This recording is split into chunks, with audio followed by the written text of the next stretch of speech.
ठाण्यात आज मनसे आणि शिवसेना युबीटीचं शक्ती प्रदर्शन पाहायला मिळणार आहे। आगामी मनपा निवडणुकांसाठी ठाकरे एकत्र येण्याची चर्चा असताना ठाण्यात शिवसेना उद्धव बाळासाहेब ठाकरे पक्ष आणि मनसेचा एकत्रित मोर्चा निघणार आहे।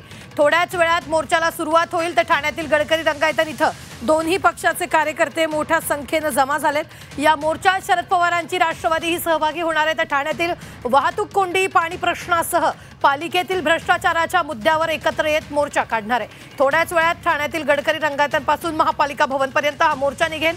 गेल्या काही दिवसांपासून घोडबंदर परिसरात प्रचंड वाहतूक कोंडीची समस्या, सोबतच कळवा दिवा भागात नागरिकांना पाणी प्रश्नाला सामोरं जावं लागतंय। या सर्व प्रश्नावर दोन्ही ठाकरे एकत्र येऊन आवाज उठवतात।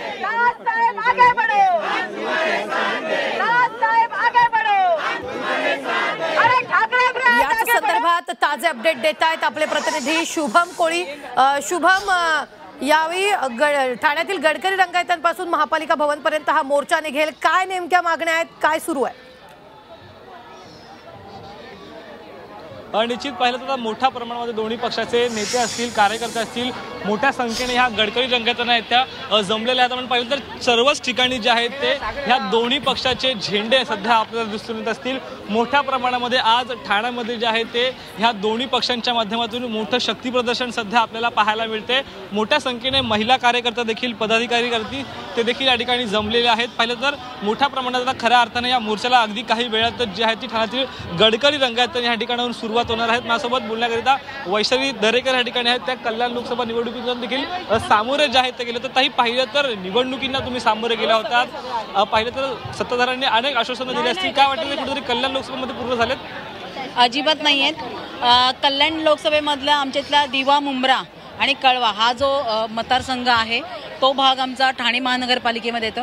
परंतु आजही तुम्ही आमच्या दिवेकरांना जर विचाराल तर आजही तिथे पाण्याचा गोंधळ आहे, पाणी पुरवठा व्यवस्थित होत नाही आहे, अनधिकृत बांधकामांचा सुळसुळाट आहे, पाण्याच्या टाक्या बांधून ठेवलेल्या आहेत परंतु त्यात पाणी मात्र नाही आहे। अशा अवस्थेमध्ये दिवेकर तिथे राहत आहेत। रोज लोकवस्ती वाढते, लोकसंख्या वाढते, परंतु तिथे सुविधांचा जो अपुरा पुरवठा आहे त्याच्यामुळे तिथले नागरिक त्रस्त आहेत। तसंच बघायला गेलं आपण कळव्याला सुद्धा पाणी पुरवठा अत्यंत कमी दाबाने, काही भागात होत सुद्धा नाहीये। अनेक ठिकाणी बरेचसे प्रश्न आहेत, म्हणजे विकासाचे प्रश्न आहेत। कसं आहे, इथे ज्यांचं वर्चस्व आहे किंवा जे म्हणतात ना सो कॉल्ड की ठाणे आमचं आहे, त्यांनी ठाण्याची अशी दिशाहीन विकास केलेला आहे। अनेक ठिकाणी नवे नवे संकुलं उभी राहत आहेत परंतु त्या संकुलांसाठी जाणारा रस्ता व्यवस्थित नाही आहे, त्या रस्त्याला खड्डे पडलेले आहेत, रस्ता रुंदीकरण अडचणीचं झालेलं आहे, रस्ता रुंदीकरण झालेलं नाही, नवीन नवीन ब्रिजेस झालेले नाहीत। अशा अनेक ठिकाणी अपुऱ्या व्यवस्थेसह ठाण्याचा विकास होतोय। काय वाटतं ह्या मोर्चानंतर जे आहे ते सरकारचं लक्ष कशा प्रकारचं वेधलं जाईल, कशा प्रकारचं सरकारचे डोळे उघडले जाईल असं वाटतंय? कसं, याच्या अगोदर काही दिवसांपासून आम्ही बघतोय की इथले जे स्थानिक नागरिक आहेत त्यांनी छोटे छोटे उठाव केले ठाणे महानगरपालिकेच्या व्यवस्थेविरोधात, की रस्ते नाहीत आम्हाला जायला, ट्रॅफिक जॅम होत आहे, ॲक्सिडेंट होतात, अनेक जण जीव गमावून बसलेत, हातपाय गमावून बसलेत।